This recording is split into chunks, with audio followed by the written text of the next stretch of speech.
And we're live. So welcome again, Mr. Connor and Mr. Martin. We're gonna probably be joined by at least one more of the cohort 3 members from 6 months ago. Everyone is busy in their lives, which is good, I think, for the most part. Yeah, right. But I do appreciate that you guys took some time out of the day and want to tell us a little bit about where your companies are, or where you guys are personally, or if you're still even working on the same. I do see Flotelic, so I think that's a good sign. It remembered in the software. Oh yeah, it did. Nice. So how's everything going?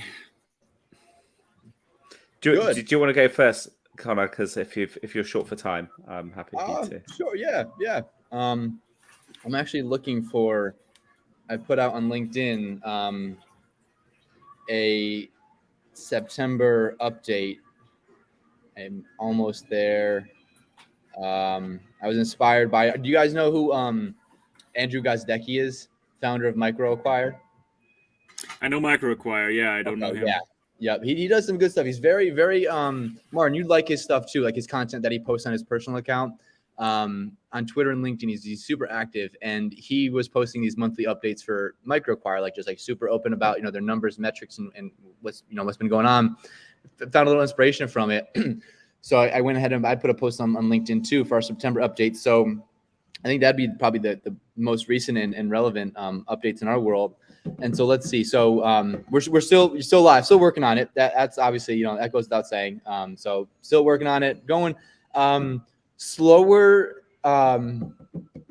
and steady, but slower than it had anticipated from the get-go. I remember going back to even our cohort, I had set some pretty audacious goal of over 100 users. Everything launched, deployed, and then over 100 users, which didn't achieve that around that time. We've just breached kind of the 100 user mark, so still very early there. And you know what? That's one thing that I've been trying to figure out a lot lately is optimizing my time for whether that be quantity of user signups, but also quality of the user feedback that I'm obtaining. I've kind of found myself not in the sweet spot where I want to be.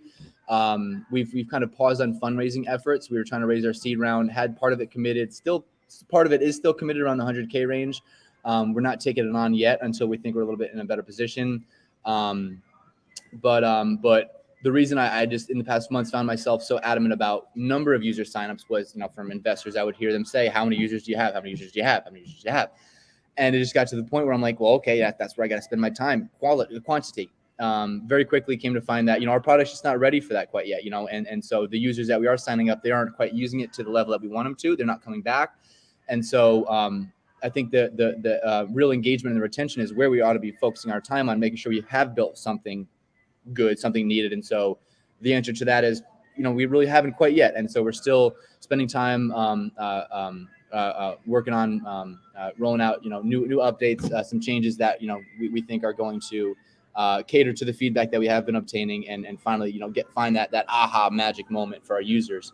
On a team level, very excited to say, and I don't think that she was on our team when we did our original cohort, is Yasmina joined us as a co-founder. I think where we were was the Springboard, which is where she came from. She was one of the Springboard UX UI designers. Hit it off with her. She's so cool, so great. Got along very well. Does some amazing work. And she originally came onto the team as a senior product manager. After a couple of months of her just kicking it or killing it, said, you know what, you're a co-founder. Honestly, you're a fucking co-founder. Excuse my language. We're live, sorry. And so brought her on as a co-founder, and then spent the past 3 months looking for an in-house engineer. So we'd still been working with a contracted agency up until, technically still up until today, because he's still being onboarded. But a gentleman out of Pompano by the name of Mike. He's a Lambda School alum, still in his early stage kind of career as a developer. But we brought him on. So finally excited to say we have a developer in-house now, not just with the agency. And the goal is to work him towards a co-founder role as well. We just want to let some time go on, really, really see his performance come to the surface, culture alignment, and then go out and extend that co-founder kind of label relationship. So been a lot of getting the right people in the right seats, so it's not just myself, getting the right team in the right seats that I think is then going to help us move a lot faster. Hey, Catherine. Hi. I was just having my last session with these mentoring people. How was it for you, Sven? Oh, I can't hear you. You're muted. You're mute. Oh, I am muted. Yeah, it was interesting. So this was actually the second time Catherine and I just bumped into each other in a startup competition, kind of startup showdown, I think it's called, right? And it's Panoramic Ventures. It's kind of cool for you guys too if you're interested in that. I think they take applications from worldwide, and you go through that. If you become a semi-finalist, I think they call it, then you go through that mentor day with 4 mentors, and pretty good people, I think. Very good feedback. As you guys all know, pitch all the time and pitch as often as you can, right? So even if you're not looking for investment necessarily, that those are really good opportunities to get some quality feedback from people who are actually taking the time to listen to you. They often have looked at your decks before and stuff like that. So yeah, that's where we just were. So Catherine was excused for being late, no problem at all. And we just heard the part of the update from Connor, so they're doing well. Slower than expected, I guess, is the recap, but that's almost always true as well. Right. So yeah, Connor, finish up. Yeah. So getting the right people in the right seats, has been priority. Yasmina, she's a phenomenal designer. So we've been starting to prototype some of the next rollouts, which, collecting all this feedback we've gotten, we're getting more confident that what we're going to be rolling out here in the coming months is going to be that aha moment for our users. Really get that engagement. But let's see, just kind of looking at my September update post. So Yasmina took on a chief product officer role and a co-founder. We hired that lead software engineer. We actually, so one thing that's interesting, we're going to commit 1% of our revenue to nonprofits. So we're going to do that 1% for the planet, and dedicate 1% of our revenue to nonprofits. Just Awesome. climbing over the 100 user mark. Unique site visitors is climbing above 750, heading to around 1,000 unique monthly visitors to our website. Moved our blog over to Medium, which was a huge gain. Our views on our blog grew like 5x just moving it over to Medium. I think for the credibility, for the SEO purposes, which is really cool. Newsletter metrics are climbing up on a monthly basis, so newsletters are looking really good. We're going through a boot camp right now. Boot camp, I guess, incubator. It's not really an incubator; it's more like an accelerator, but they're calling it a boot camp, and it's called Started. Yeah, it's an ed tech boot camp. Not well known. I hadn't heard of it until we came across it. But we're going through that right now. It's a 5-week program, and we're only a few days in, so it's pretty interesting. Fundraising, I kind of was mentioning, is more on hold than active, but we certainly are keeping our eyes and ears peeled and still kind of keeping those lines of communication open with investors. We're in due diligence with Techstars for 2 of their cohorts, and so hopefully we'll be able to get accepted into one of them. Both of them start in January, and then the other investors that we're speaking with are Florida Seed Funders, their St. Pete Fund, and Bridge Angel Investors up in Sarasota. And I think that covered what I had on my list. And nothing else is really jumping out to me. I think I covered the updates on the team, product, users, fundraising, not so much fundraising, but yeah. And I'm still enjoying it. I'm having fun. Is the 1% choice due to the Techstars application?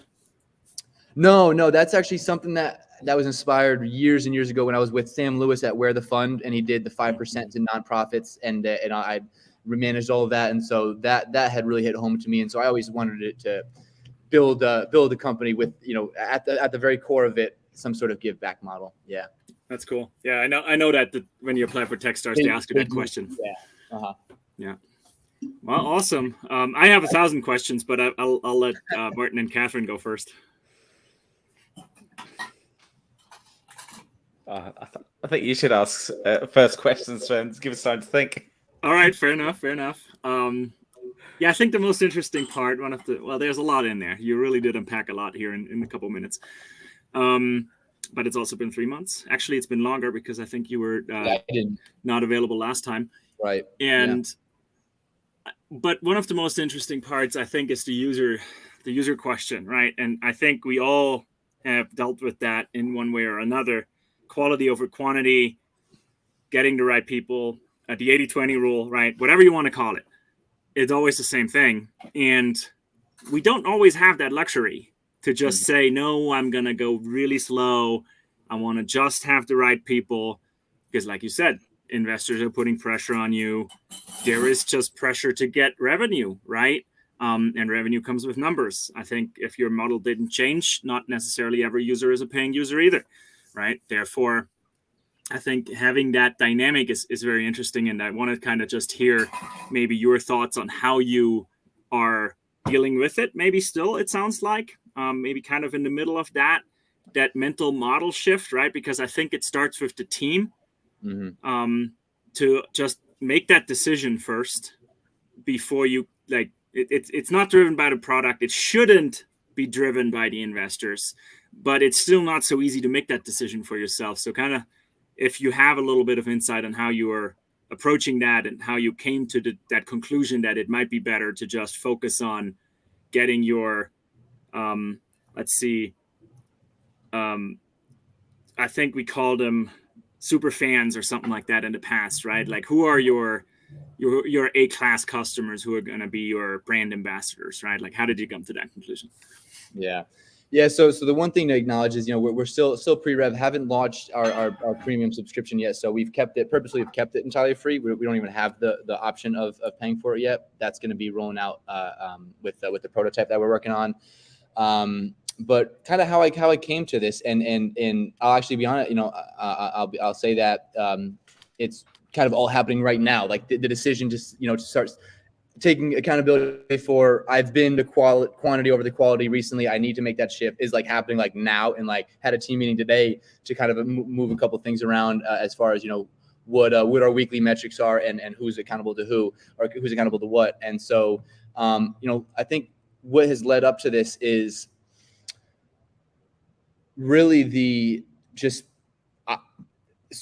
honestly, I think it just came down to swallowing the hard pill and saying, you know what, the users that I have been, really trying to, get to sign up, the efforts I've been putting into acquisition just haven't been working. It's just swallowing that hard pill and saying, and accepting that, it may feel like somebody's calling my baby ugly, but some of the responses I'm getting from users are almost like a letdown of their first impression, that I almost have oversold the product and functionality, and which I try to do most oftentimes purposely.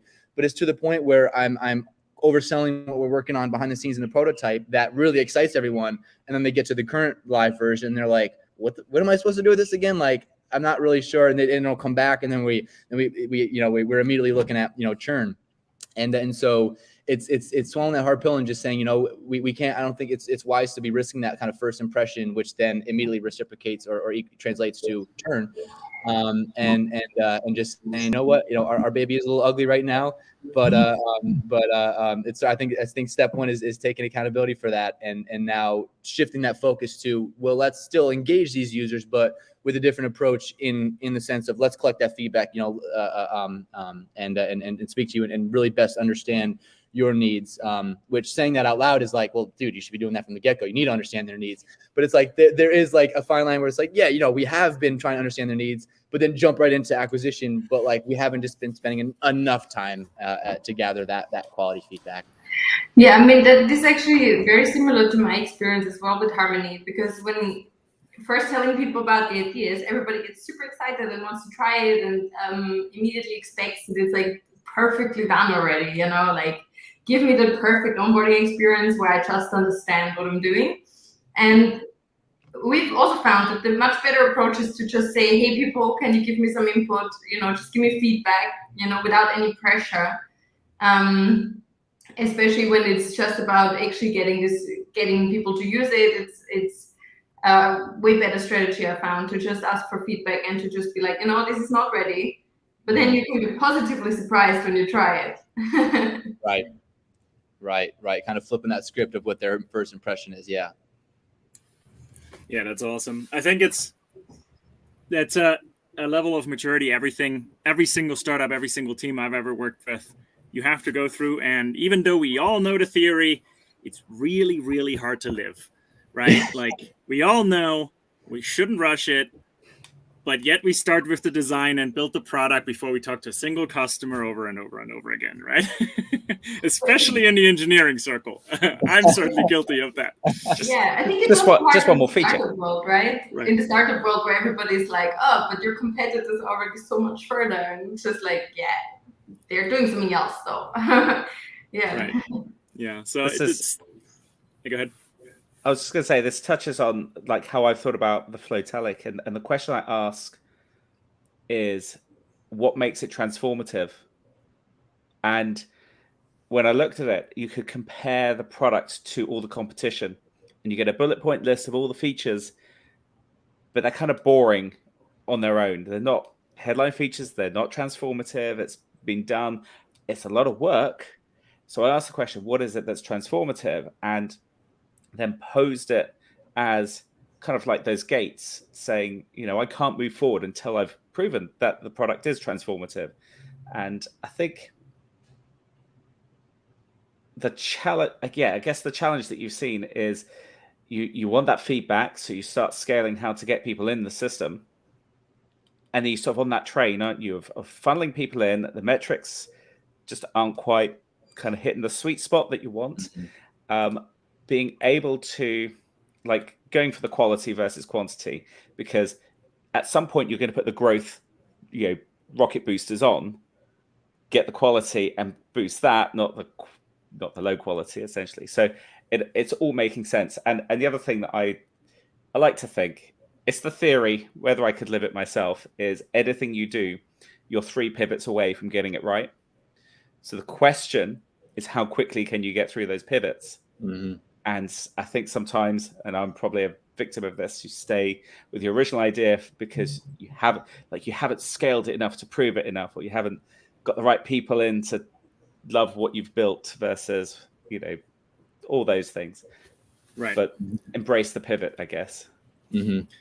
And I think like these two things, like they're coming perfectly together right now, right? With maybe over engineering or building the feature first before talking to the customer, and then not finding the right customers, right? Because you heard me just say this before, right? The DAP triangle, domain audience problem. If you have a fit in this, call it product market fit, call it early product market fit, whatever you want. If you find 10 customers who all say, I want a red shoe, and you build the red shoe, you're probably selling the red shoe, right? But if you're building a blue shoe and then looking for people who want a shoe, and you only find people who want a red shoe, right? This is a terrible example. I don't know why I went with the shoes today, but you guys, you understand, right? And I think just run with it. It's fine. Yeah, I just had this today. Actually, I have a tiny little side project with a friend, and Connor, actually, you're potentially interested in being an early user of it, and a mutual friend of ours never signed up, actually. So he was interested, and he signed up for the early bird, and that was expiring today. So he would have been charged today, but he never even tried the product. So I paused it, right? I paused the payment because he would have guaranteed he would have been disappointed. If for nothing else, then it's like, what the hell? You're charging me? I haven't even tried it yet, right? So I think it goes in the exact same direction, because, of course, where do we start looking with in the very early small projects, at the very least, is the circle we have, right? We talk to the people we know. It's like, hey, are you interested in that?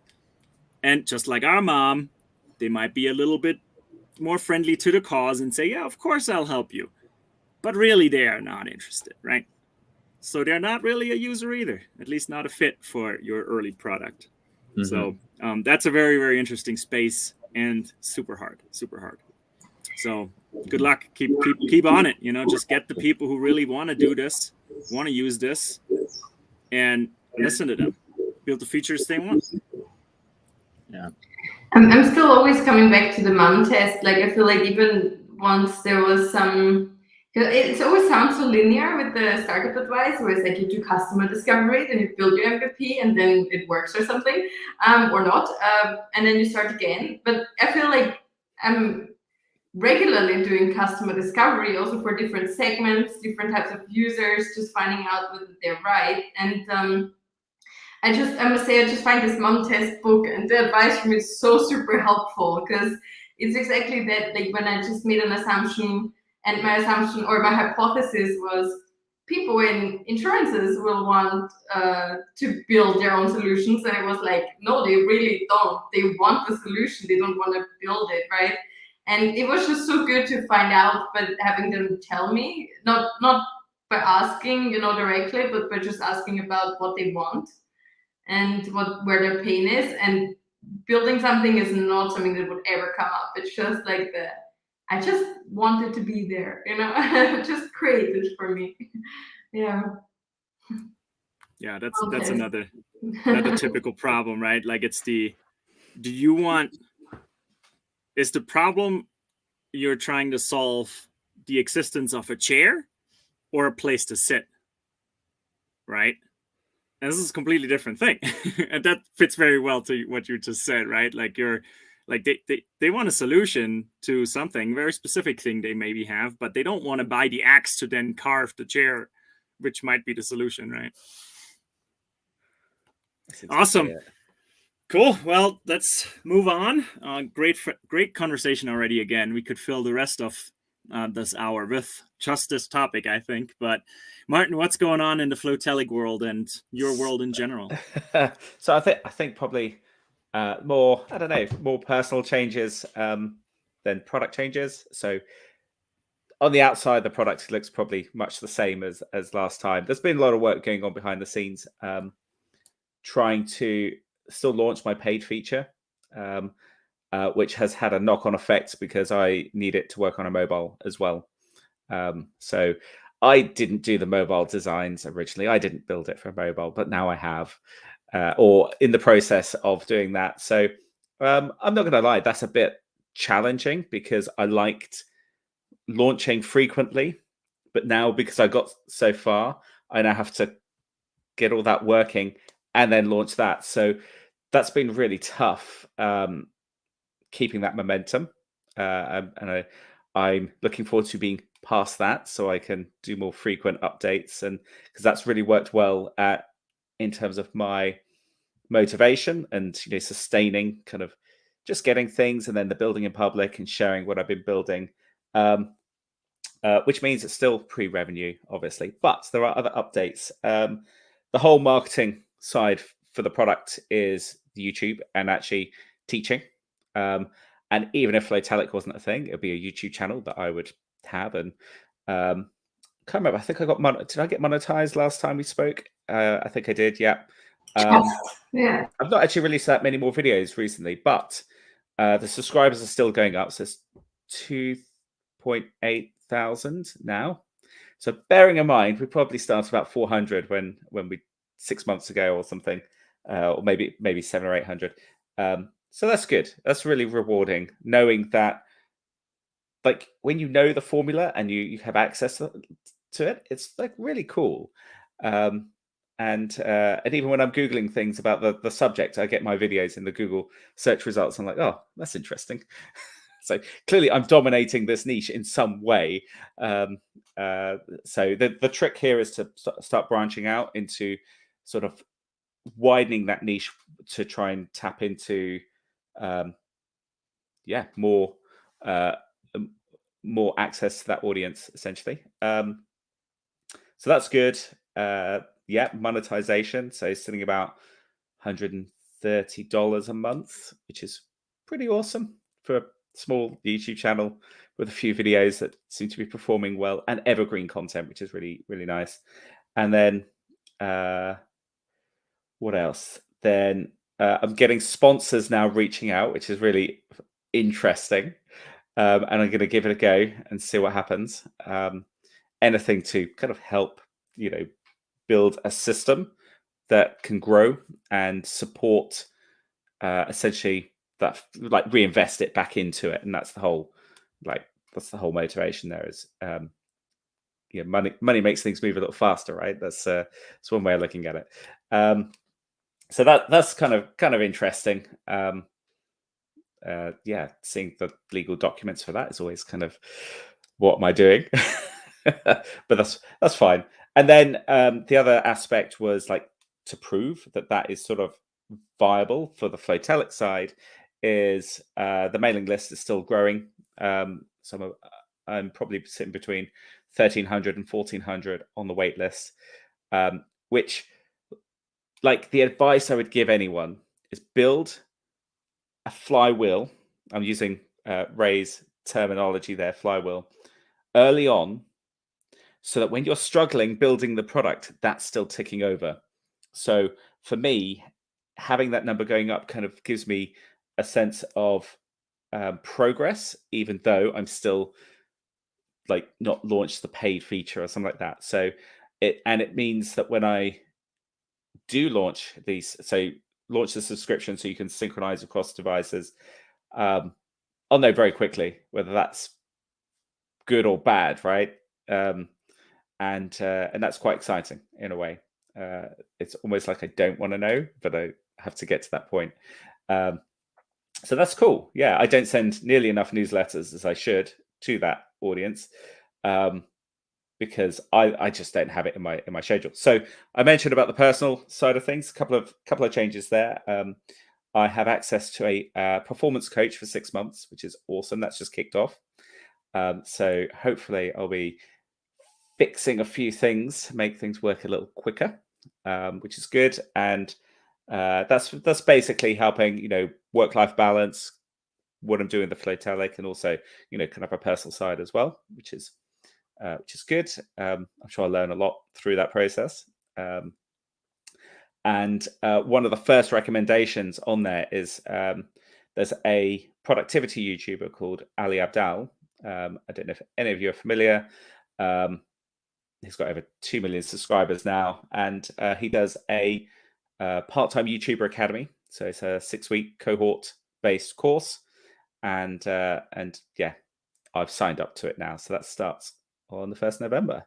So that's me giving myself permission to put the YouTube as kind of a prominent thing. I've always wanted to do it. It's great for Flowtelic, and great in its own right as well. So yeah, it'll be really good to see that channel grow to my next exciting goal would be 10,000, I think, to really know I'm on the right track. See where that takes me. Get the product built in the background, and when I get to that launch, that'd be a nice day. So yeah, that's pretty much the sum up of it. So again, of course, as always, I have a million questions, but if either one of you wants to go first, I'm good with that. Go for it, Sven. All right. I will challenge you. You said needed mobile. Sticking with the theme we had before. Is that the engineer speaking? Sorry, feature creep? You're breaking up, Sven. You're breaking up. I can't. And actually, let me de-risk the question a little bit. You also said you have already 1,400 people waiting, right? Like, so is that is that a confirmed guess, or is that kind of just you wanted it? Because I think we know that from the past, right? Your approach is this is also really your hobby. You enjoy doing this. Making it into a business is kind of it's still important to you, but like secondary. Like it needs to fulfill it needs to scratch your itch first. So like just to reiterate that for people who might have not remembered that. But like since we talked about that user, customer discovery, did you do anything there, or is that needed just the engineer talking? Oh no, this is purely not listening to the advice I probably just gave a little bit earlier. So no, I haven't really done any kind of like customer interviews or anything like that at this stage, purely because I just don't have the time to add that into the mix right now. But it is something that is on my mind, which I know is, yes, I'm scratching my own itch. I need mobile so I can work in the evenings on my iPad next to so I can really use the product. Like, so totally I need it. I'm building it for me. That's the truth, and I'm inviting people on the journey. And 1,400 people have seen where I'm going so far and have said, hey, that's kind of cool. So yeah, that's there is a subtle there's a long technical reason why I justified I needed it as well, but I won't go into that because it's just like I just sound like I'm not really convincing when I explain it. No, I think that's okay. I mean, again, right? Like, know your own why. I think is the first important thing. And if there is no revenue pressure, that's fine. Build it on your own schedule because it is tiring, right? The stuff we're doing, like the truth of the matter is, I think this is more of an exercise of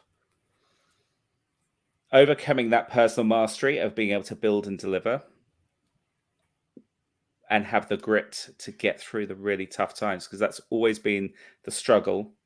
And I think part of wanting to go through that is so that I can help other people either avoid it or get through it if they're in that similar situation.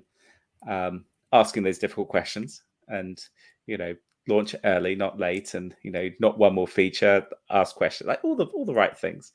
But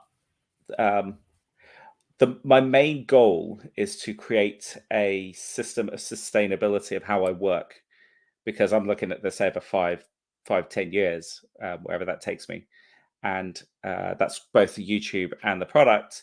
And it's not a race for me, if that makes sense. But at the same time, it's very easy to stall and not really make progress. And that's the bit I want to make sure I keep on top of.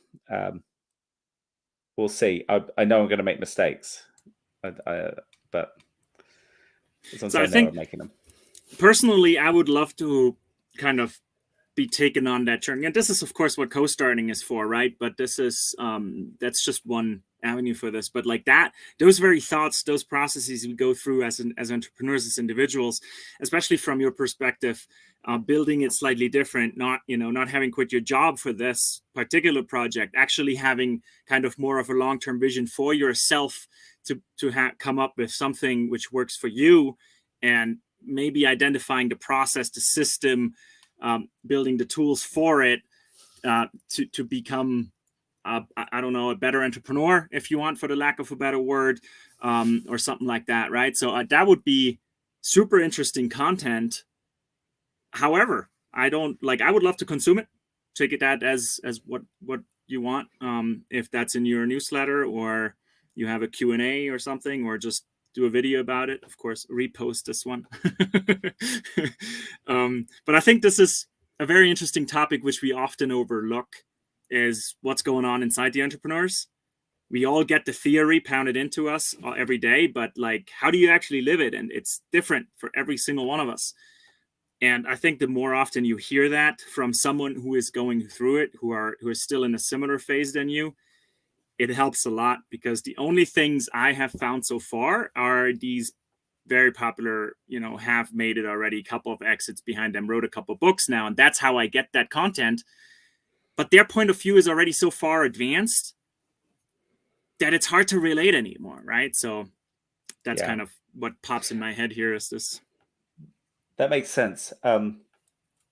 Just a thought on that is, it's easy to give advice and hard to take advice, like to do the advice you give, or take advice. And I've actually thought about that quite a bit, because I've tried a bit of spot mentoring in the past, and it's not really,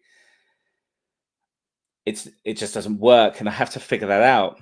And part of it is also figuring out for myself, like, what is it that gets me to a point where I make the right change, the right decision that has the impact. And I kind of want to live that so that I can understand it, so that I can then share that and all of that. And so, I don't want to do the same thing over and over and not get any different results, right? So I am thinking about what it is I'm doing, what the results are. And part of it is sticking with what I've got in plan, get that done, rather than questioning it, because that's also another form of distraction, is continually kind of getting 30% through something and then doubting yourself, when actually you should just get through to 100% and then and then make that decision, because you'll only ever do 30% if it's a habit of chopping and changing. So I want to get through that and endure it, and appreciate it and enjoy it at the same time. It shouldn't be difficult to enjoy what you do every day. That's the goal. And if it is difficult, then I need to figure that out and let the results take care of themselves. But even that, and that's my last thought, but how do you figure out for yourself, is that just not what I enjoy, or is it just hard times right now? Is it just a week or two or a month, or I mean, hell, it could be years, which I need to get through, right? Like, making that differentiation is extremely hard, right? Because you might have never been in this spot before, and even if you have, this is a completely different situation now. So do I just not enjoy it? And you know what? Like, I'm gonna can it. We've probably all been there before. Or do I need to stick through it? And it's as much as a personal decision as it is the entrepreneur who needs to answer it, right? Like, it's kind of both. Yeah, my answer to that is, one, take long walks and think through the alternatives. Think through why you got into it in the first place. Do you still get the same excitement of what you're doing? And the other thing is, what are you putting on hold for it as well? What are you compromising? And part of it is just asking the right questions to yourself and let your subconscious suddenly find its way. And you'll know which ideas you start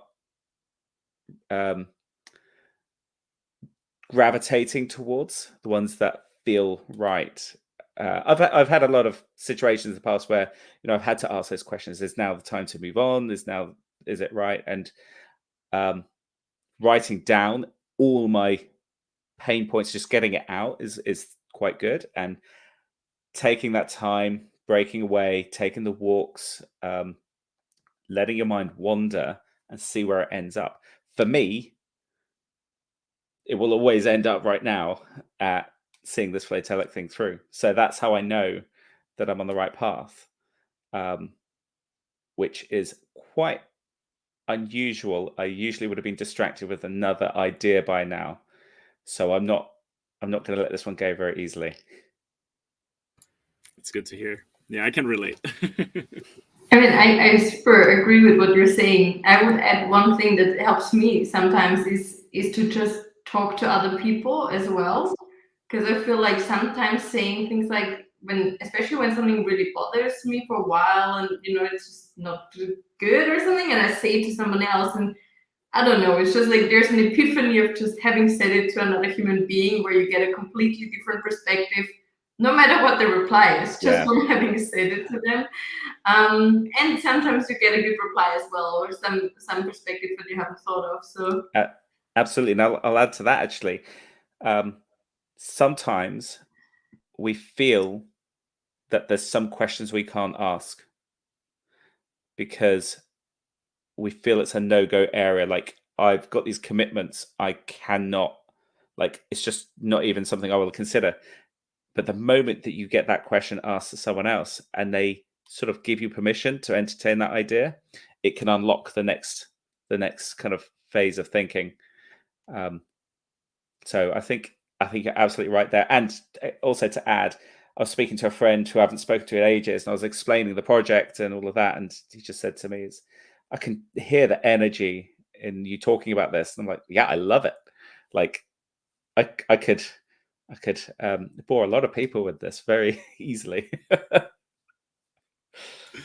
Yeah, I think you have that luxury by approaching it differently, right? Like, I think, again, as entrepreneurs, that the revenue demon in the background, is bad.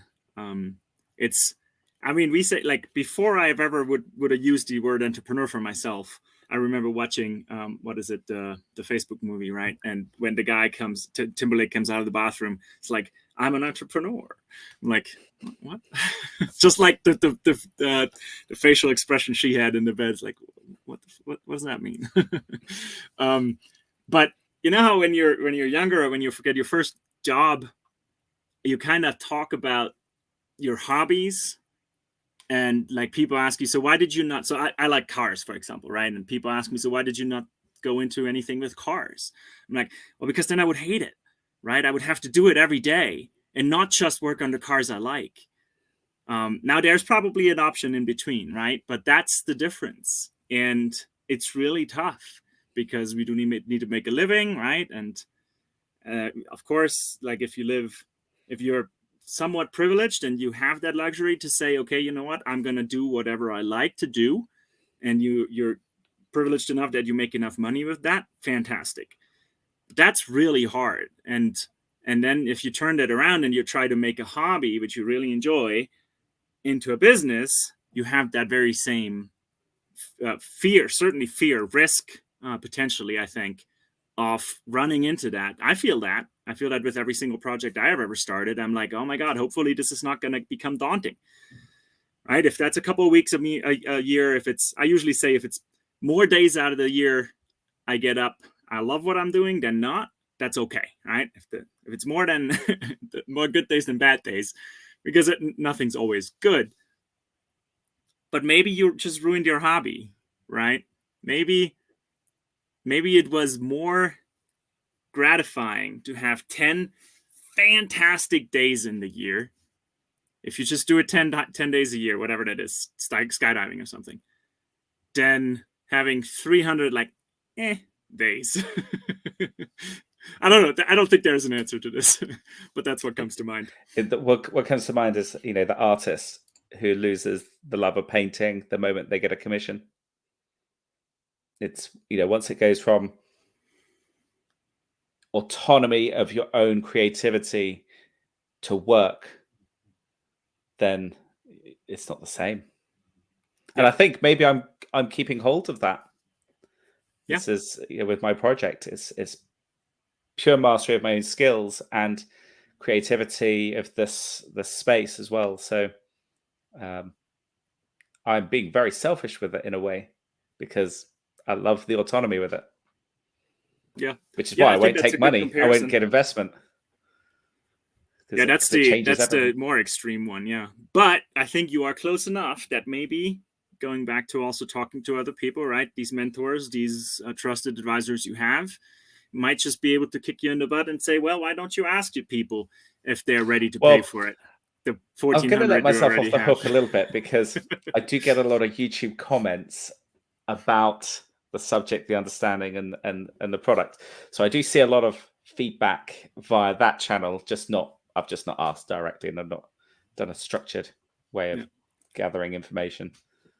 But it sounds like you're close, right? It sounds like you're really getting close, and maybe, like, I think we talked about this a lot throughout the cohort. What is the next MVP, right? Whatever the next step is, could you just, if you know, and this is a question for yourself, right? Do you want to set yourself a timeline or not?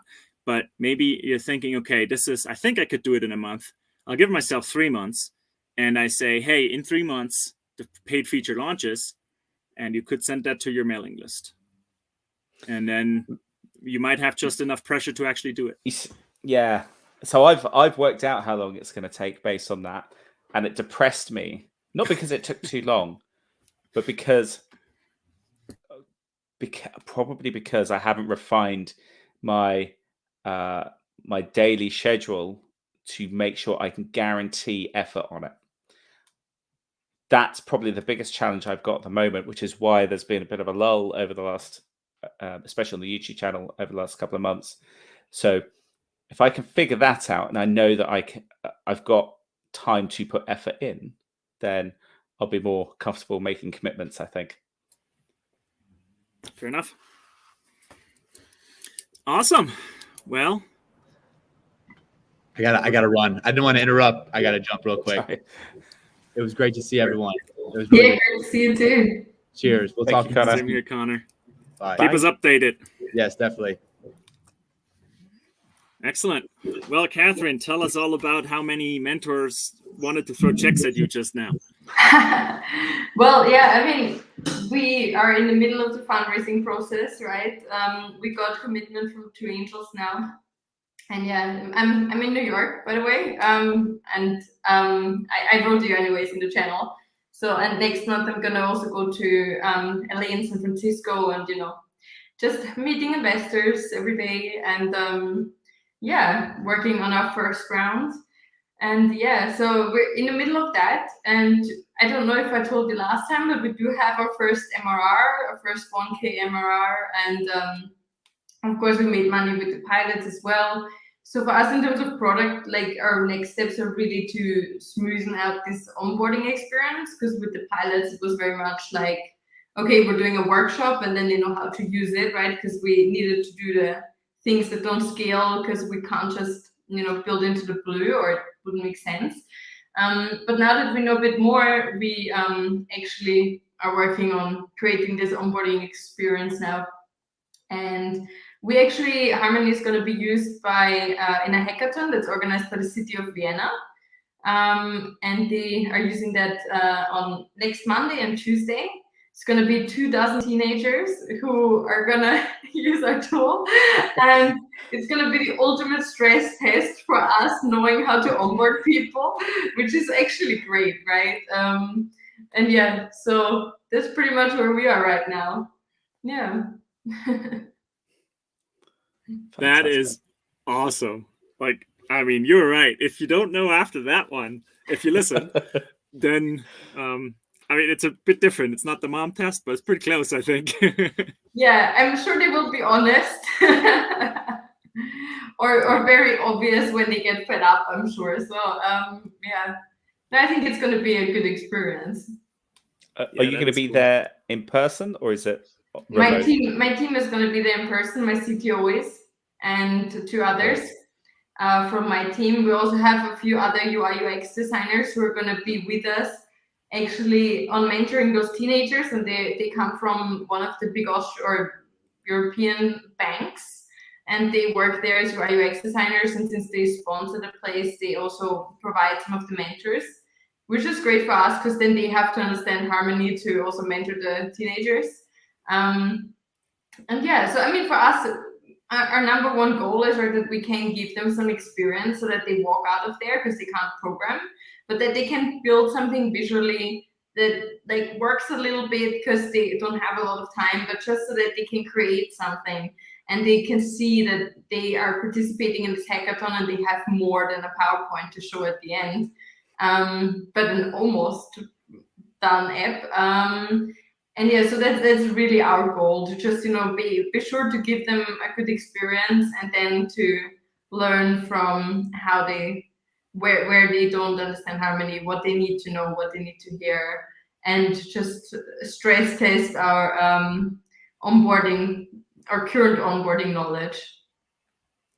Fantastic. Yeah, that is fantastic.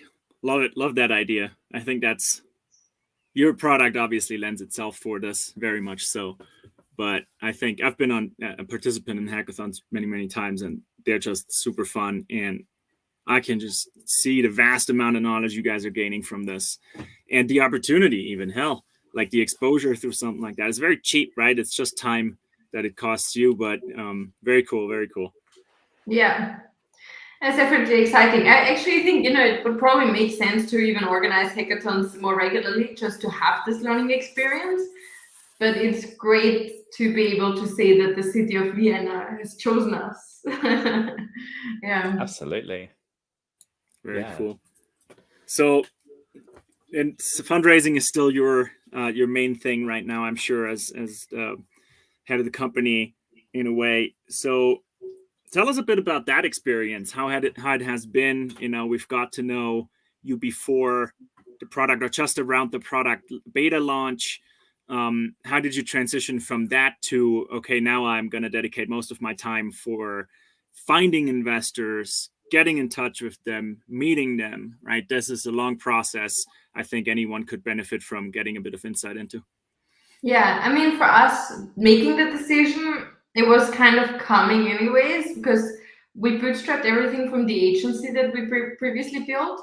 And we have a really clear plan as to what we want to accomplish. And I mean, plans are there to be iterated upon, but we still know what we want to do, and also like doing the onboarding, certain things that we saw in the pilots where we just know if we do a few of those, it's just going to be much easier. Also building a stronger community of designers so that there are templates and UI kits that people can create, which are just going to be in turn really good for an onboarding experience because you don't have to reinvent everything yourself.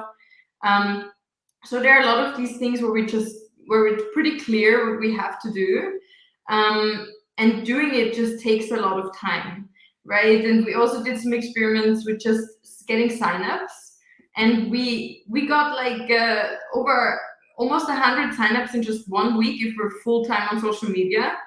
But we can't be full-time on social media, right? Like, we have other things to do as well, and then creating like the onboarding. How do we do that if we're full-time on social media? So it's just really hard. We just figured if we want, no code and low code are super coming. The market trend is there.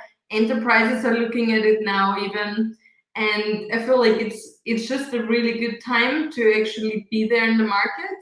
So fundraising is like, that's why we also chose it, or to do it now.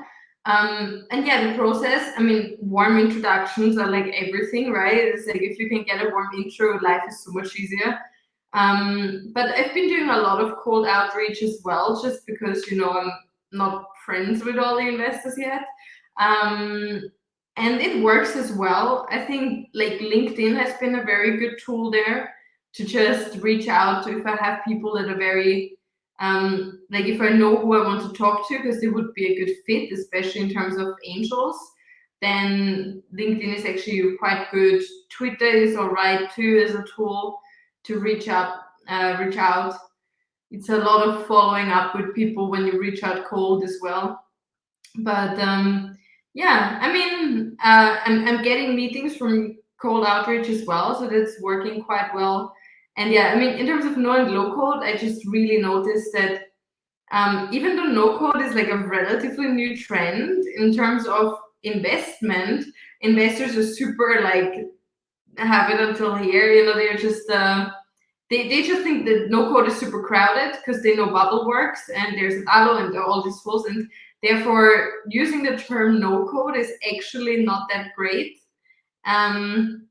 So we do work with the term low code as well now, because that's more for the scalable enterprise tools. And there's like where does no code end? Where does low code start? It's like a technical question, but then there's also the marketing question of just where do you position yourself? How do you communicate it? And right now we say more like that we want to make the ideas of no code suitable for enterprise and at scale.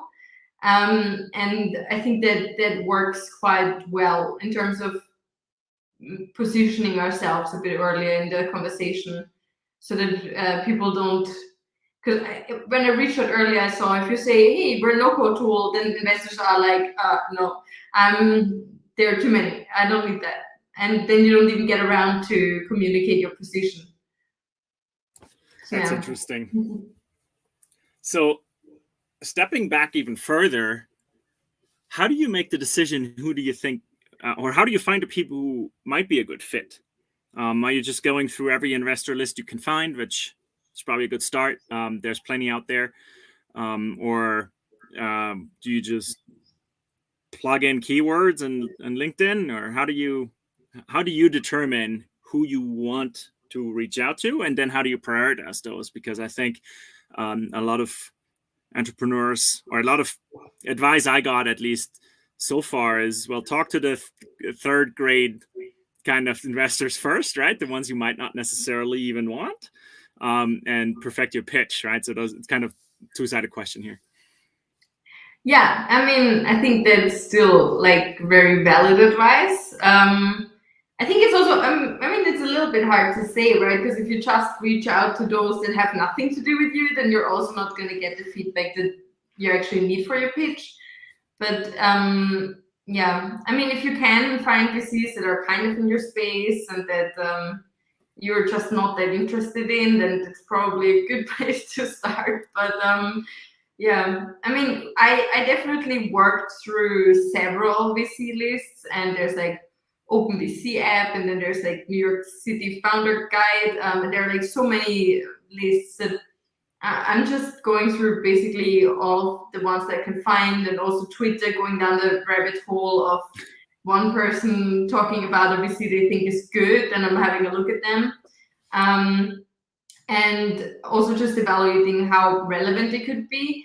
And one thing that I didn't do so much when I created the first list of VC I thought were interesting, but I'm doing now, is to just really look at individuals and just reach out to the people directly, because I mean, ultimately it's about communicating with people anyways, right? It's people who make the decisions, and so I'm just trying to find a person who would be a good fit, and also just asking them for advice, because I feel like even if it doesn't work out, it's a really good way of just finding out if you actually want to have contact with that person or not, and what they actually know. Yeah, and the VC funds, right? You ultimately work with a person, so, and not an organization entity. So yeah. Yeah, I think to get to a certain stage, that's absolutely correct. With VCs, I mean, there might be still at the end of the day a board meeting which decides, are we going to make an offer or not? But until you get there, that's probably, I don't know, 4 or 5 meetings already, right? Yeah, to do and the circus. in this board call, you need an advocate for you anyways. So right. Yeah. So it's interesting though. Focusing on the individual, I think, makes so much sense, especially on the angel level, right? Because as in the early stages, that's probably where most of the money is going to come from for a lot of startups. And if you can find them, and if you can see that they are actively investing, beyond that might say that on LinkedIn, and they have invested in a similar app in the last 24 months, or maybe not a similar app, but the space, right? I think that's probably a best start. And then if you hit it off with them, perfect. And I do love that you said ask for feedback first, right? I think what they taught us at Techstars last year, build your investors list very, very early. And you might not even call it that, right? So they forced us actually to build an advisory newsletter, which I think was a fantastic idea. And every single mentor, every advisor, anyone we really talked to, we asked, hey, do you want to be on this? I'd love to stay updated, keep you updated, and get feedback. If you see anything which you think is a dumb idea, please tell us. If you see anything, and we put in asks, we put in highs and lows, right, stuff like that. And then you kind of stay in touch with them. I think it needs to go beyond that, though. Like for us, the newsletters, like it's broadcasting, right? But you do need to stay in touch with them, follow up every now and then, keep them in the loop, so that they know you, and they kind of get these spoon-fed heaps of updates from you, right? And stay on the ball. And that's part of what Co-Starting's vision is here as well. I think having another channel to do that, but that's great. So, I mean, congrats on the 2 angel commitments already. So sounds like you're on the way. You still have a lot more pitches in front of you, it sounds also like. But I mean, I would have to lie if I didn't think in the back of my head, it's like, well, maybe, I don't know if I have a little bit of disposable income, diversify a little bit to Flowtelic, a little bit to Harmony. I'm unfortunately not in this position right now, but that's the next iteration of Co-Starting. Yeah. You're saying that we're too early for you. That's what it is. I get it. Yeah. I was just going to add that I did read a book on investment. I may have mentioned it before. I don't know. It's called Startup Muse. And it's got some kind of tactical tips regarding like managing your list and keeping them up to date, and then the whole process through to like the outcome of the business, essentially, in that sense. So I think it was quite a quick read. I probably read it in a few days and made some notes. So might be useful, might not, but yeah, things are going through it. Well, what's the name again of the book? Startup Muse, MUSE. Feel free to ping me on Slack if you want a reminder. The question I have is, what's the biggest question that you get when you're pitching back? Like, is there like a common theme that keeps coming back that is a bit of a hurdle, or is a bit of a challenge, or is something that's just. Well, I think the one thing that we got back, especially when we started pitching, and I still sometimes get it, is this differentiation to other no-code tools. That's really clear, that people want to know how that works exactly. Because but I'm still refining. I mean, ultimately within the pitch, I get it across, but I'm still refining how to make it clear from the very beginning how it's different, because it is about building web apps, but it also depends a bit on the experience of the person I'm talking to, as to knowing what the difference of a web app versus a web page is. And one explanation that works really well with some people is saying Harmony is like Visual Basic for web apps, and all the whole generation that worked with Visual Basic, they immediately get it. I get it. Yeah, that's a generation who is now investing, you're saying? Yeah. No. I think it is very much, because I think I think it's also actually quite good for our target group, because I think somebody who doesn't know what a web app is, or doesn't know what Visual Basic is, or any of that, is probably not going to be our investor, because they wouldn't really know what we're doing, or use our product, or be a target, or anything. Is it enterprise that you're targeting primarily? Well, it's really from growth or bigger SMBs up to enterprise growth. Yeah. My take on it. My view on it is it's what Excel is to the database. Everybody can do Excel. Not many people can build a database, and all products ultimately end up in an Excel spreadsheet somehow. That would probably be a more up-to-date version of Visual Basic, I guess. Primarily because enterprise, it's a tool that's the backbone of pretty much all businesses. Some kind of spreadsheet tool. So I found it is definitely, I did like the Visual Basic comparison, because it is very similar in terms of how it's used, what it is. We used to have the explanation of it being like Figma but functional, but I noticed that very much confused people, actually, because then they were like, but how are you different than Figma? It's like, because it's functional web apps. But just having said that, like, turned people's minds into a wrong direction. Yeah, the way I think of it is, you're giving everyone the ability to create, not having to limit it to a specific skill set. That's how I understand it. So that's the goal of what you're trying to say, isn't it? It's but with analogy of existing products, like Visual Basic was, you didn't need to learn C or C++. It's like you click, you want to put some code in that button, you double click the button and you start writing your code. Like, it's that simple. I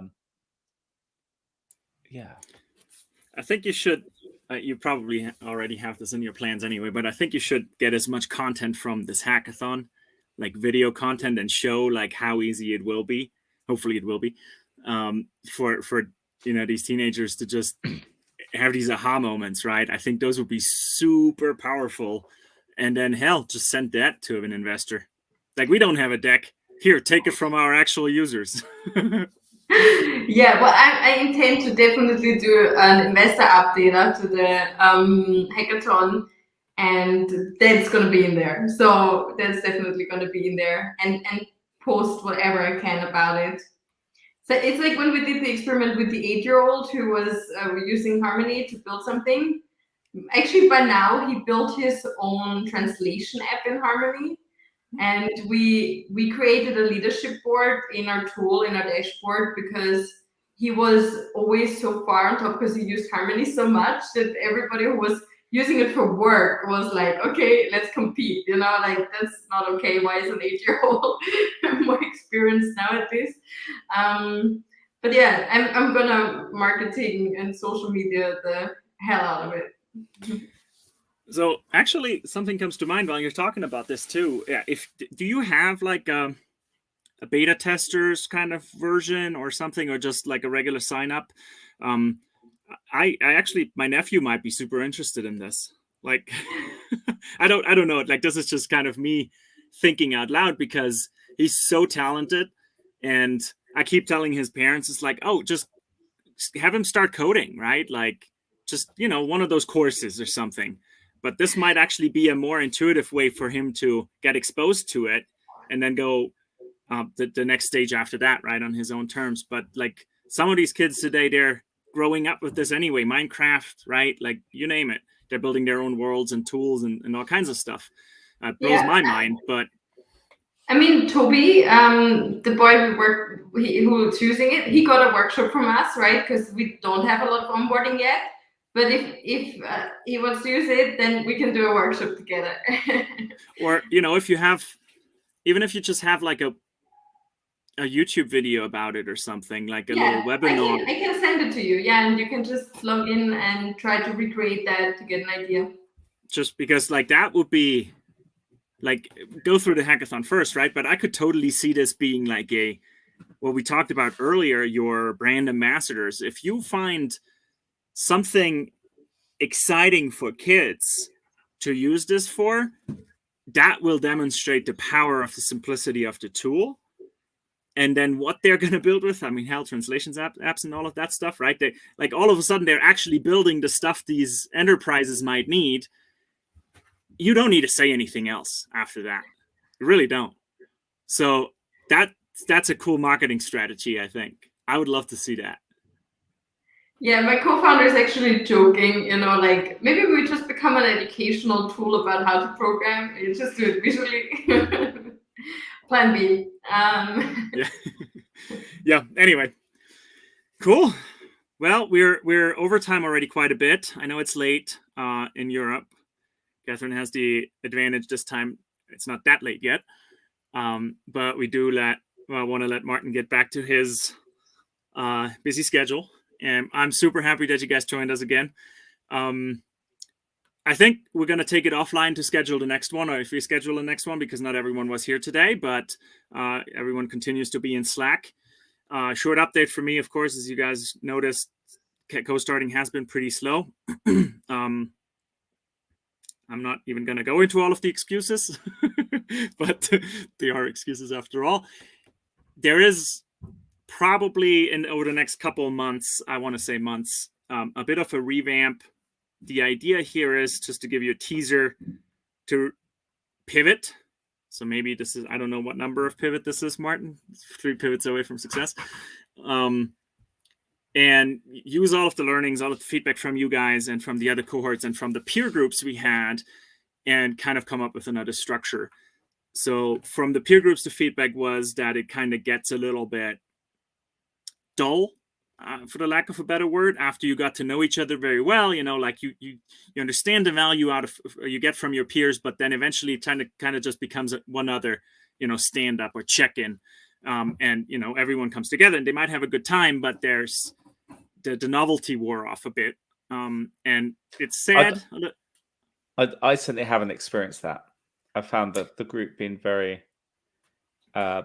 for you guys was a little bit different, right? So for the peer groups, the people who jumped into a peer group was weekly. So every week they would get together. And so I see that.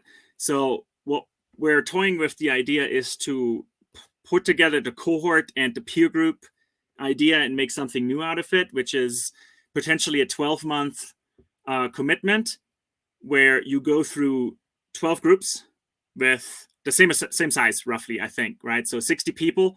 So the target audience might be slightly different, but you have the potential to meet 60 people. If you are looking for maybe a co-founder, maybe a technical person, maybe just a mentor, maybe someone you click with. So it's more going towards mentoring, I think. We need to test that. So over the next couple of weeks and months, I'm going to work on that sign-up list and trying to pre-launch again with trying to find 60 people who might be interested in this. I don't know if this is going to be paid or not paid yet, because the same thing with the revenue devil in the background there. But that's just, a sneak peek into what we're thinking.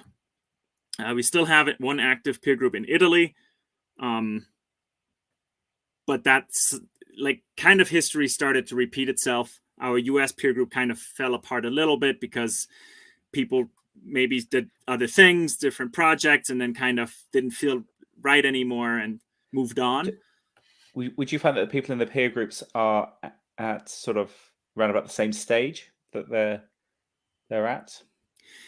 It wasn't necessarily, no. Like a lot of them were, but that is a continuous question I keep asking myself. Is it better to be in a mixed group and it's not just about stage of business either. It's about domain, right? Like you get a lot out of if you're in a group with 5 other, ed tech companies, but you're also getting a lot of bias because they're all doing the same thing, right? So I think it's the best is probably if you're in 3 different groups, but then it's a whole lot of things again, right? So the big vision is that these groups will form automatically, almost like a Reddit or a Clubhouse eventually, right? So you might, this big funnel, this big entryway with the 60 groups a year commitment might be that the new beginning. And then the hope is that out of these 60, maybe you form subgroups, which you stick very well together and you make the decision, not me. Like maybe you the guys all decide that, okay, we want a topic specific group, or we want one which is the 5 of us, we got along really well, or maybe you should start with 2, right? And then kind of have that these peer groups you can join or something like that. Again, I think I'm going even further back this time because I don't want to impose anything and just see what happens. Do you mind if I ask the question? So when you approached me to join this, it was the accountability. In other words, for me to get from here to here. And seeing as I'm about to join a cohort on YouTube, I'm going to see a lot of that. And that's quite intense. That's 6 weeks where it's direct kind of information. Then you've got the group, they call them the house. They call them the house party, which is then your peer aspect. But there's going to be a lot of material to get me past whatever stage I'm at. And I'm wondering whether that's maybe missing. If you're relying on the value coming from those who also are the consumers, so the inexperienced, is it going to be a sense of nothing's ever changing? And I did the Y Combinator, the online school, and I felt that there was a mix of people. Not everybody's committed. You get someone who comes in and they're not really serious about their idea.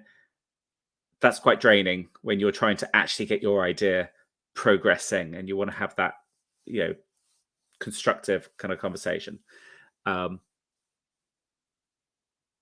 don't know. I mean, I feel like there's to get past the hurdles as entrepreneurs there are tactical things you need to do. And I think if that's more structured, then that's a value and probably more profitable in the long run for you. That's my thinking. I have to agree with Matt. And from my experience, or my subjective experience, was also that the biggest value I got from it was having this accountability of setting the goals in the beginning, and we're allowed to adapt them, right? But we look at them regularly and we check in with each other, and we have to tell each other, and to just also before the call walk through in our own heads to do that once, to have this accountability. That was what I found super valuable. And I felt like also getting on was kind of a side effect of just to having this journey together. And I also did the startup school from YC, and I did this, I actually did it 2 or 3 times over the course of just the last years. And did you get your discounts? Yeah, exactly. But they tried different formats of how you network with people.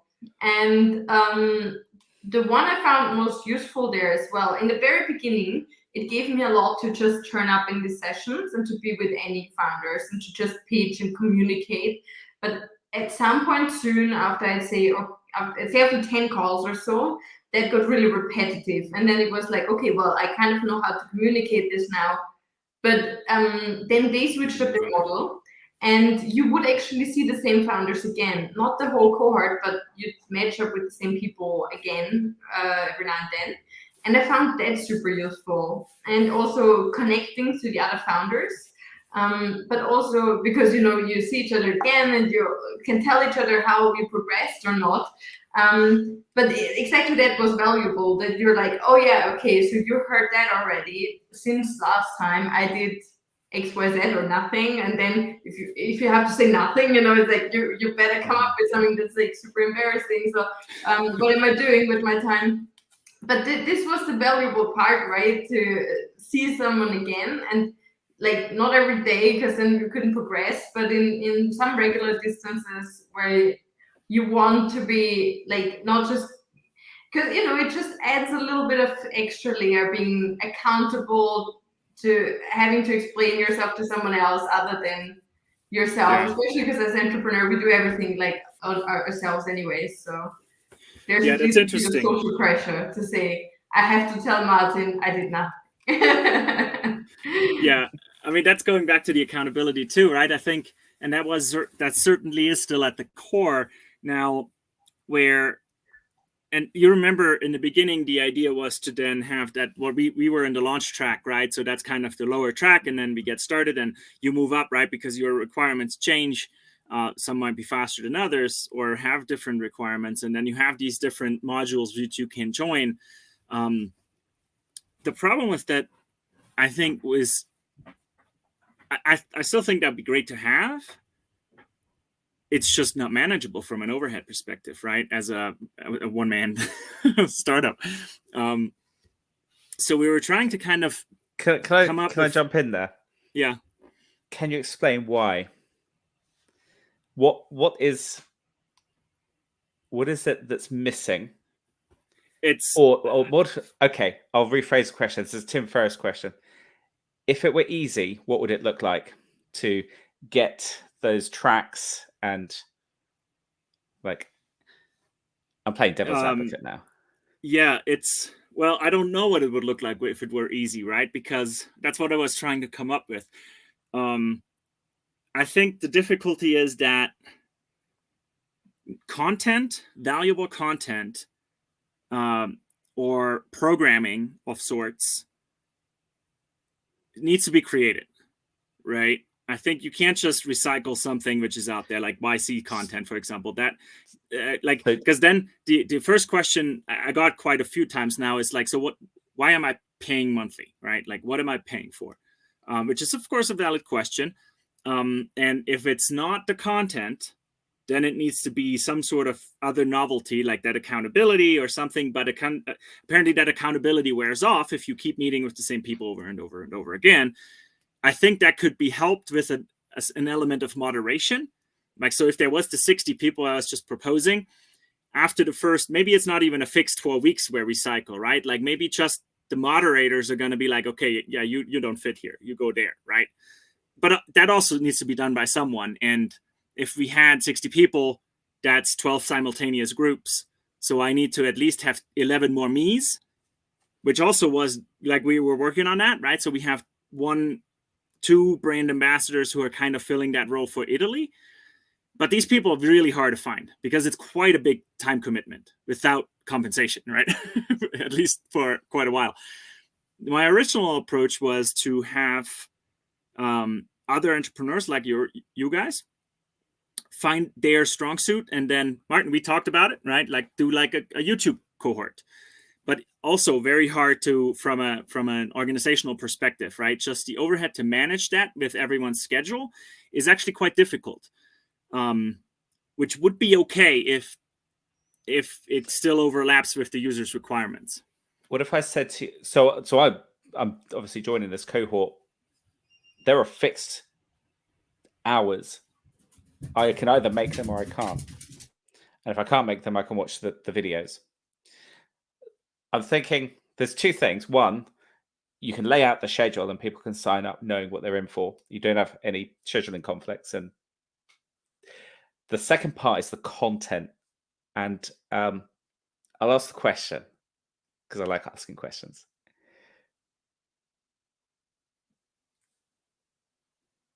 Why would you not create the content for the cohorts? What's the fear? Probably imposter syndrome, in part at the very least. The second part is what you described about yourself. Like I like to give advice, but I haven't even been in half of the situations I'm trying to give advice for, and it doesn't feel right. But you certainly do have a skill as bringing people together. So you could probably find the people who have been in those situations and get them on board. And once you create content, it's reusable. So the first one's going to be painful. The 10th one will be pretty slick. The reason why I'm challenging here, because it makes a lot of money. I mean, I've just paid $2,500 for a YouTube 6-week cohort. And I know that building a second brain one, which I want to do at some point, is about $4,000 or something like that. So I know these aren't cheap. And I know where there's a difference, because the people I'm learning from are people who've been through that transition, right? They're passing on their skills. But the way I look at that is it's all relative on the price, right? Until you get to that point where actually it's of real value to the people coming in, that's when they should pay for it, in a way. As in, the price goes up over time. It should not get cheaper, and it should not stay cheap. I'm trying to build a note-taking product and a content business around the same. So I know the challenges that would take. Yeah. No, I think the challenge is absolutely valid. It totally. And this is, ironically, this is exactly where I started, like, I don't know, 6 years ago or so, when I started my first tech meetup, right? It's the same thing. It's just in person. And it's really difficult to find subject matter expert who want to talk, actually. Okay. Locally it is. I agree. If I can say so myself, I do have somewhat of a talent in doing that. But it is actually much more time consuming than it seems. After all, that's why there is entire businesses who are placing podcast speakers, right? Which are, by the way, not cheap. But I think that could still be done. It could still be done. I do wonder, in a way, myself, like, you guys remember, I said I was trying to be making revenue by the end of the year. I pulled that rug when, our life personally changed, and I said, okay, I get, like, this is not realistic. I need to just make money right now, and therefore trade time for money, right? Like, I hate trading time for money. I think all our goals is not to have to do that anymore. But I do wonder if it could be done, right? Of course it could be done. The question is, could I do it? Like, creating the content, finding the people who help create the content. Maybe. But also I suck at defining the minimum viable product of co-starting, because it's such a big picture in my head. And I tried too many things right from the beginning, right? Like the themed cohorts, peer groups. Maybe it needs to be smaller to really build the community first. And the community, that's a whole thing by itself. And then, because my current hypothesis would be that, of course, if the community grows, it automatically, it's a numbers game again, right? And there will be more people who have some expertise in something, who are also willing to share or be a part of something of co-starting itself. And yeah, I'm not sure yet. I think there's just has to be more experimenting, to be honest. But keep challenging me, for sure. I think I'm probably more of an optimist of what can be achieved if you believe in it. And I think you touched on something that I want to leave you with this thought. Is co-starting, like, are you gravitating to the end goal too soon, where you're trying to overcomplicate it? Whereas if you narrowed it down to one thing, could that be the the crack that breaks the dam of all success, right? Yeah, 100% for sure. That's a very big problem of it. And I think that what is that first thing, and then making it smaller and smaller, small as it can be, and trying to prove that, right? And I might not actually be able to come up with that right away either. But even as I started it, how I did, it was too much work to quickly experiment with it. So, and maybe even this with the year-long kind of thing, that's also probably too big, right? Like, so maybe I need to break down the same idea, because I do think at least there is not 100% overlap in everyone who has been in co-starting so far, but I think the accountability was a big one for most people. So I do want to keep that aspect, right? I think the building in public was great for a lot of people, but they could also do without it, right? Like for some, Martin, for you, it works great, right? You kind of already embraced that beforehand anyway. But that's a lot of mindset shift that has to happen for a lot of people. Therefore, my user acquisition is harder. But I also just have to be okay with it, with trying to build a free product maybe first, right? I definitely also think I tried to monetize too quickly, which I have talked about plenty of times, and letting go of that first, trying to build, maybe it is the strength in numbers in the community first, but even that is a question mark. Maybe it's not that. I mean, I can see an MVP of where you focus on just making sure that you organize it, okay, that the people participate, that you have like a, I don't know, you say that's the group of you is 5-6 people, and then you set dates. And I mean, if you provide like a form to fill out, then that's great. Then people just have something, but you don't need to redo that every time. And I feel like the MVP is that it's just setting 5 dates, saying you're in the group, here join the Slack channel, and here's a document that you can use. I feel like for me that is the MVP, where I would also not expect you in check-in calls to know how to do it right? Like, even when talking to people who are experienced in an industry, I feel like they usually, they can give you advice in their specific field of how they did it before, or where they saw that people have problems. But it's not like every journey is different to some degree, and I think it would be really weird if you would know, like if you would, or if anyone could tell me exactly what I'm supposed to do, that would be lovely, but that's not how it works for anyone, right? But the value came from just being together. And I feel like as an MVP, you don't need to overthink how you create value, because the value is that you organize the date and that you have the setup here, and people have to just turn up by themselves and then communicate, right? And I wouldn't over-organize it for another version. Yeah. I guess then the problem statement shifts. And this is great, by the way. Sorry for taking up so much more time now, but I love this. Is like how I convince you guys, right? Like, and I don't necessarily want to convince either. I just want to present to you, this is what I'm doing. It's like, hey, does this sound interesting to you, right? Because I can't. This is not sustainable how I did the first couple of cohorts and groups, because it probably took about 2 hours per person to get them in. That's my week, right? Yeah.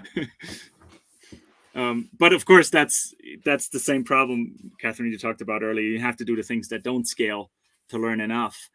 And I think, like even just that redesign, which I never launched on the website, might have been interesting, but I never launched it because I kind of knew it's too big. It's going too big, right? There's too many things, and none of them are proven. So I kind of backpedal there a bit. Every founder's problem ever. I'm deliberately not doing the homepage because I'm just avoiding it. and eventually I will when the product's ready and I know what it is, and I'm not overselling. Yeah. Yeah, no, but anyway, keep those thoughts coming if you ever have any. I'm for right now. I quite frankly, I'm okay with it being slow. It's just it exists. That's great. If it never goes beyond having met the people I've met over the last couple of cohorts, that would be sad, but it's great. Like, I love following along with you guys and your journeys. That's part of my passion. If it goes beyond that, great. Like I was joking earlier, it'd be cool if that could grow into something which might eventually become a deal flow funnel, and there's a co-starting fund of some sort.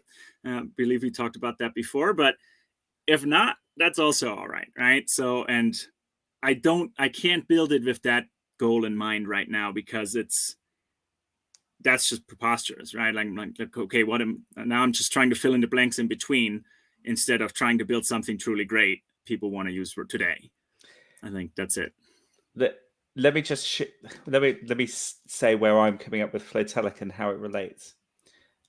I originally started Flowtelic because I wanted to create better YouTube videos and better published content.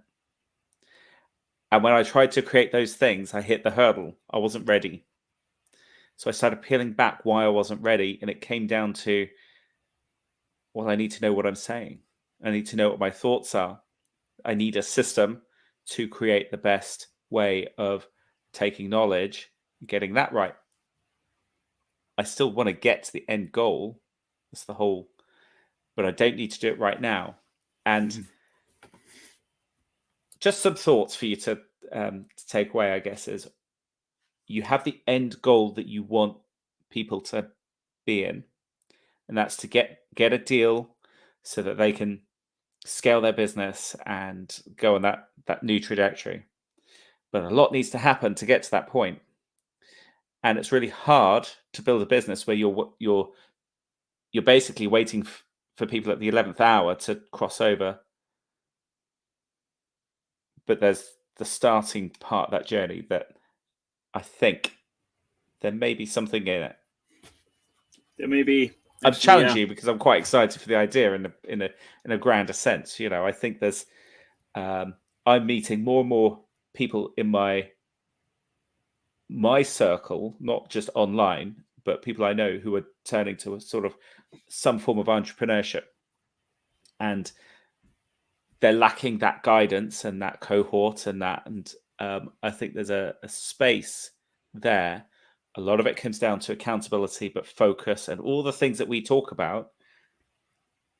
A lot of people don't know all the problems that, if you've been doing entrepreneurship for a while, there's all the little traps here of, just one more feature, but you're not marketing, asking customers what they really want, all those things. I think there's a lot of value in that personally, whether that comes from the peers themselves being paired together at the right level, or whether it comes from an outside source, like, some kind of, I don't want to say lecture. What's more exciting than a lecture? Expert in the room kind of thing. Yeah. I don't know the answer, but yeah, I wonder, like, what you're saying now is taking me over completely different directions now, but I do know it was way too much, for sure. It could have worked, maybe with investment and acceleration, whatever that means. But, building that deal flow funnel, building this content generation engine, which I haven't edited a single video we created. There's probably 200 hours already, right? Because, again, it comes down to bandwidth and also, quite frankly, passion. I'm not super passionate about editing videos. I'm passionate about this. You need an app to do that. Right. That's the $1 million problem. Yeah, that's not a simple problem. But anyway, so, like, the last challenge is interesting because let me just screw all of the rest and not think about it as a problem and just do this with you guys. It doesn't even have to be live streamed. Like, if I do believe in that I have a knack for finding you guys, which at least, a few of you I have found somehow, miraculously, and I really enjoy it. and I want to see where you guys are going, right? And maybe that's it. If I can lend an ear or some advice or something along the way, bring you guys together, maybe that's all of it for now. And we'll and then I'll learn how I want to take that to the next level. Maybe it's just setting 2 hours a week aside to do that, to focus on that part of my passion. Don't you? You know, you're describing a podcast. Yeah, I didn't want to allow myself to even think that yet, but maybe. Well, but even that is maybe the next step. Maybe let's just have these conversations and see how they go. Yeah. And if there is actual value in it for you as well, right? Because, okay, I enjoy these conversations, but great, then so what?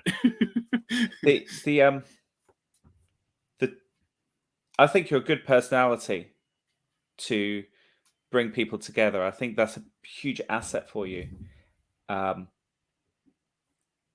challenge, and you probably experienced with the YouTube, is it doesn't, the content doesn't generate, it's not algorithmically friendly, basically. You've got all this nuance buried in, it's hard to get it out. And even if you did get it out, it's still, you know, I've created a mix of content. I know the ones that seem to do a bit better than others, unless you've got some kind of audience. I don't know much about podcasting, but that round table, you know, listening to other people going through challenges that you're going through as an entrepreneurship, which isn't one person talking about their one business. It's like lots of people talking about their own businesses, challenging each other. Maybe you need to find someone who knows about podcasting.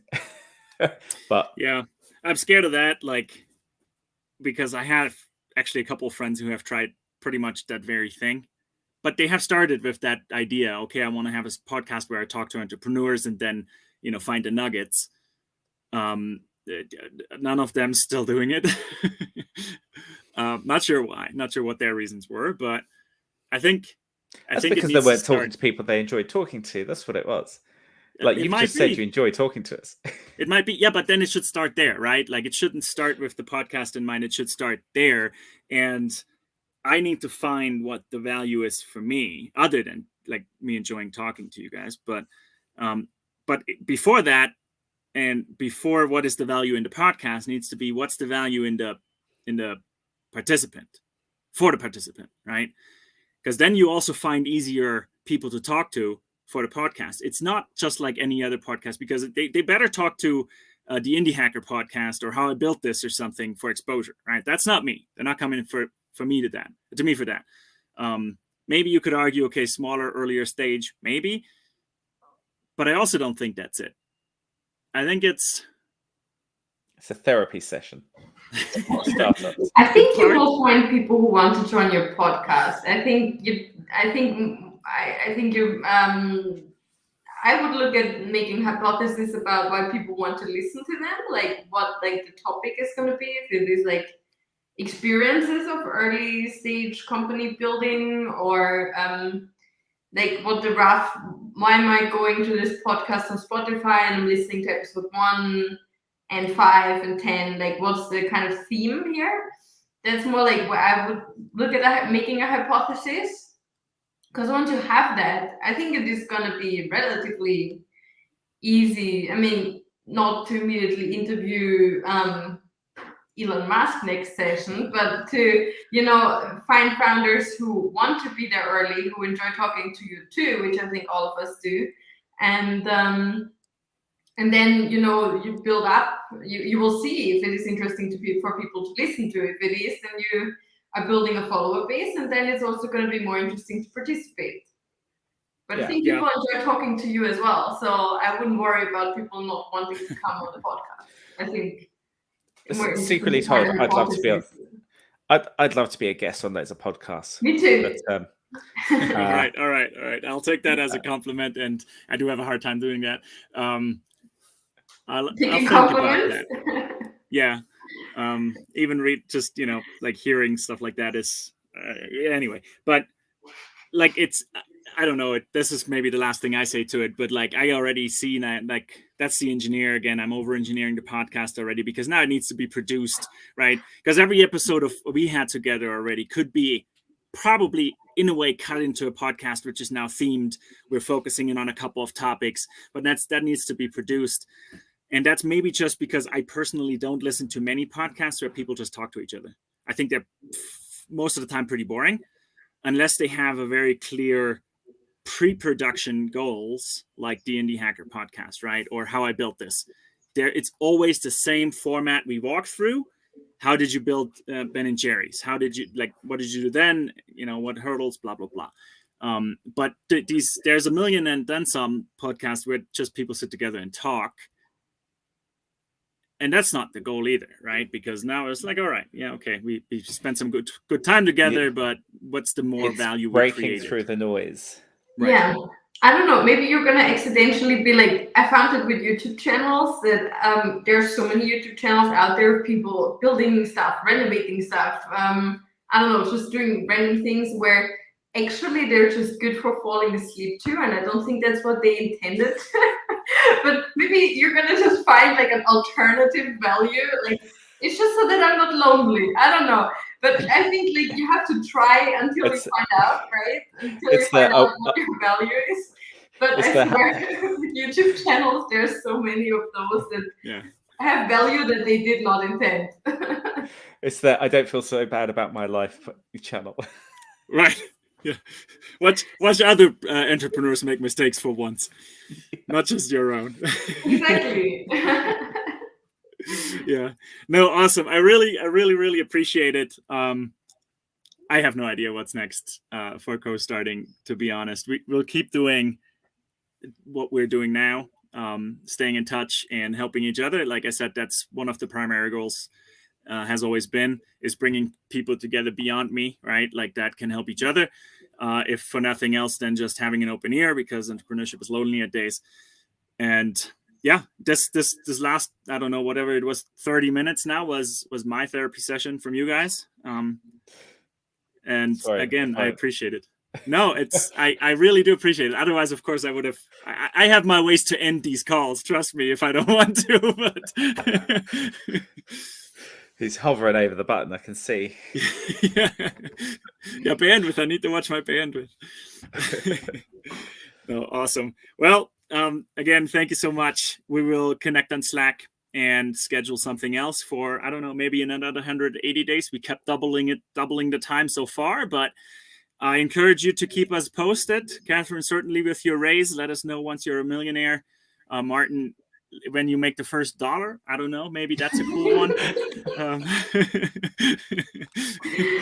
You put 0 to 1, you know, everything else is just optimization. But yours is not shared. That $1 is 100% yours. Hers, she might be a millionaire on paper, but that's all the investors. That Yeah. There's a big difference. This is why I enjoy these calls, right? And why I enjoy having a mixed group, because when if just the two of you is going after venture capital, the other one is primarily focusing on getting things right and making sure he enjoys it every day, you know. And that's somewhere in there is the key to what co-starting will become, I think. Yeah, definitely. Awesome. Yeah, it was great talking to you today. Catching up. Yes. Thanks, Catherine. Absolutely. Thanks, Martin. Good luck with everything. We'll talk soon. Thank you. Bye. Bye.